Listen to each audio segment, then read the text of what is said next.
A quick warning, for some of you, what you're about to see is going to totally change the way you write code. With this tool, you're going to be able to develop on a variety of platforms with different software versions all at once on the one computer without ever having to run a VM. Each editor window is going to be a door into its own little world. And the best part, you don't even really need to know how to use Docker. So far in this series, we've learned a bit about what Docker is, creating a Docker file and running a container. But when we want to develop inside a container, we need to mount the local directory into the container, edit those files on our host, and then run them inside the container. This works, but it's pretty clunky. You've got to map all the right things across, and you'll lose a lot of your IDE support because it doesn't know what libraries and so on are inside and outside the container. It's tempting to jump through a bunch of hoops to actually run your IDE from inside the container, or just go back to using virtual machines. But there's a better solution. Enter dev containers. They make it so simple to get started. We're going to start by seeing how to use them if you don't already have a Docker file for your project, and then how you can upgrade an existing Docker-based project. We'll also see a few tips and tricks along the way. Also, thanks to PCBWay, the sponsors of this video. Before we start, we need to have VS Code installed with the dev containers extension. So I'm going to search dev containers.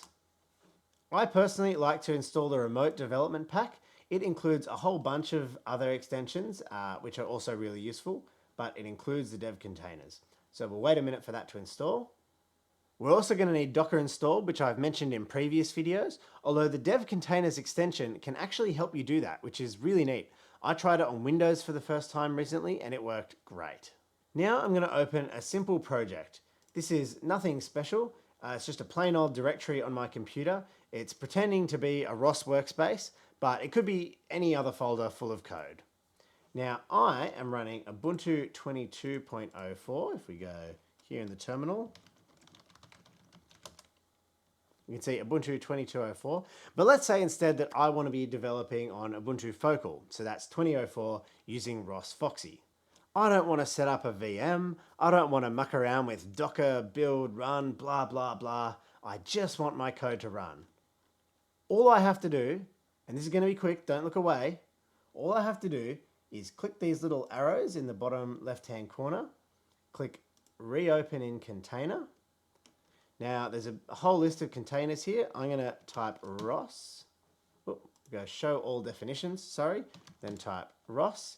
Now you can see this container is provided by the developer IJNEC. That's Kenji Bramald. He's a top bloke. Shout out to Kenji. So we'll go ROS and we'll go Foxy Desktop. We can install some other things, but we're going to click OK to skip all that. Now you can see it's doing some things here. You can see this bottom left has changed to opening remote. This says starting dev container.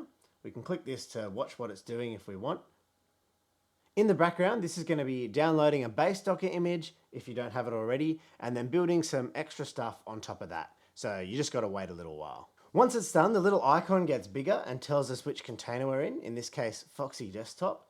And we can confirm we're in the container by opening a new terminal and typing lsb release. So 2004 and echo ROS distro, and we see that we're on Foxy. So now any commands that we type inside the terminal will be running inside the container. And any VS Code extensions that we're using for development will also be referencing the container. It's like a whole other machine is living inside this editor window. So what did it do? A few things, but it was pretty simple. Firstly, it added this .dev container directory with two files. So one is a Docker file, and this just takes the OSRF Docker image and it adds a few of its own lines. If you take a look through, you'll see a lot of them are very similar to things we've covered in previous videos. And the other is this devcontainer.json file.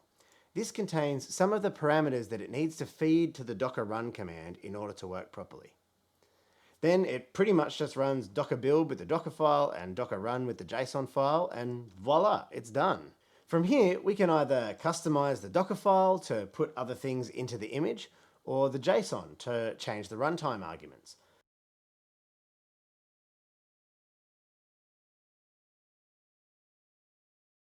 There's a few things here we can play with, so let's change the name to my dev, and we could mount another directory. So let's mount our desktop to /desktop. When we hit save, it'll usually prompt us here to rebuild the container, but otherwise if it doesn't, we can always click this little icon here and click rebuild container. So now we see my dev there, and if we type ls/desktop, there's the stuff from my real desktop. There are loads more parameters we can put in the JSON to control environment variables, port forwarding, and more. The other thing to note is we can see that the workspace, so the code that we're actually working on that was living on our host, is always going to get mounted into the container. It's easy to see how dev containers can help streamline the software side of the development process, but what about hardware? Well, that's where we need PCBWay, the sponsor of this video. As the name suggests, PCBWay starts by filling all of your PCB needs. So that means rigid, flexible, multi-layer, single layer, whatever it is. They can also help source the components for you and even assemble the PCB. But it doesn't stop there.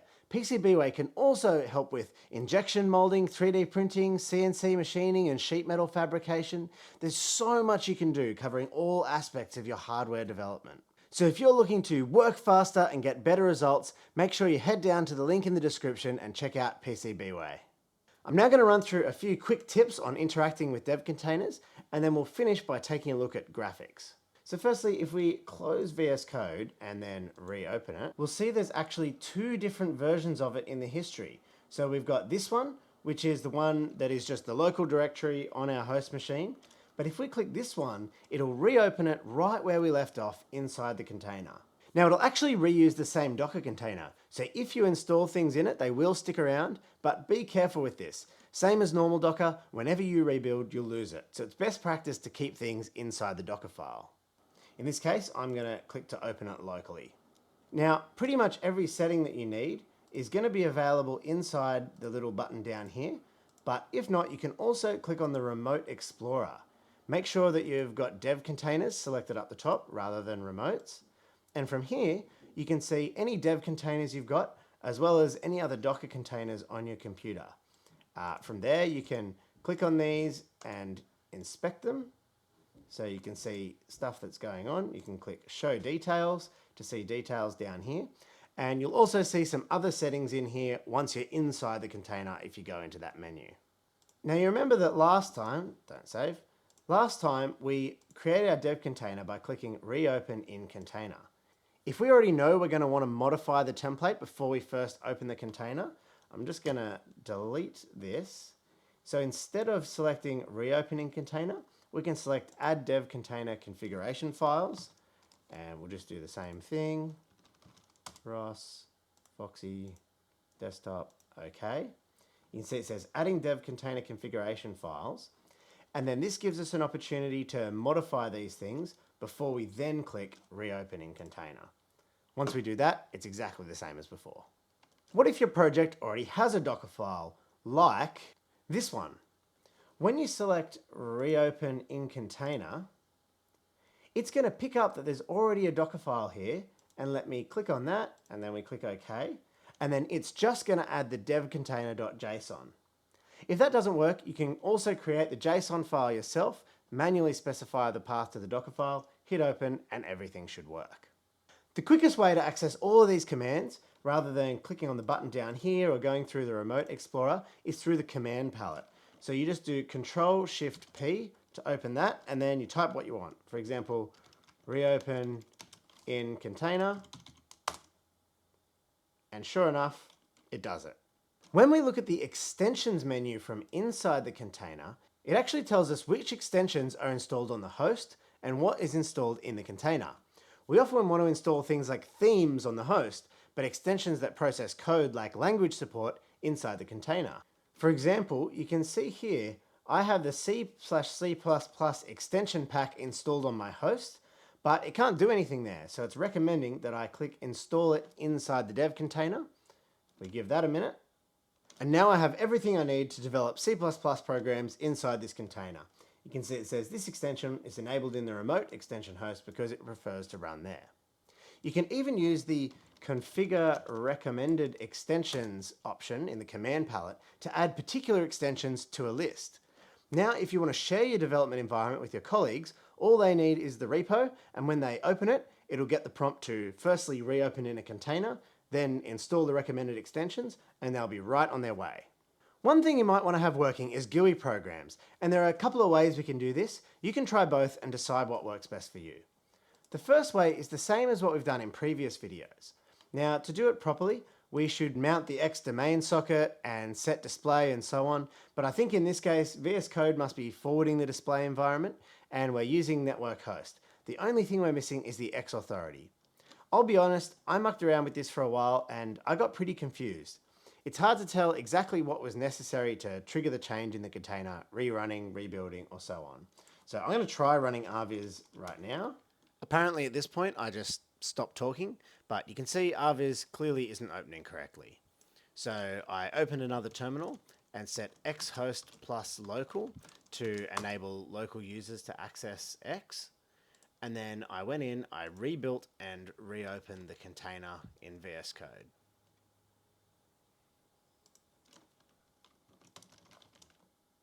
So you can see after setting xhost local, I can run rviz from inside my VS Code window, and this is running inside the container. The other approach is that VS Code gives us a really easy way to add a remote desktop to our dev container. The main trick is to add the desktop light feature to our JSON and then we're also going to need to forward a couple of ports. We can do this using the ports tab, but instead I'm going to add the following block to the JSON file. So we're adding the desktop light feature, we're forwarding the ports with these little names. It says we've got to rebuild. The other thing I want to do is get rid of network host, because I found that that prevents this from starting its own X server. So that's something you're going to have to deal with there. There's probably a way around it, but I haven't really dug into it. So I've lost my little button to rebuild there, but that's fine. I'll just go down here, rebuild container. All right, once it's going, we can hit the ports tab. We can see there's a VNC and a web port that are forwarded. So I'm going to open a new web browser window and go to localhost port 6080. We click connect, and the default password is VS Code. And what we'll see here is we've actually got a little desktop window. So if I want to launch, say, we'll open a new terminal and run rviz, we might think, where did it go? But it's actually launched on this little virtual desktop here. And we can even open up a terminal in here. Now, by default, this is using the dash terminal, which gets a bit confusing. So if we first do bash, we can now ROS2 topic list, do whatever we want. And we're now living inside this little virtual remote desktop that it's created. What a fantastic tool we've just added to our belt. We can create these completely customized package development environments for whatever platform we need, regardless of what computer we're running it on. And all that configuration can be saved and shared so that anyone can quickly get up and running to work on the code. This can even form the basis for completely cloud-based development solutions, which we might look at in a future video. How cool is that?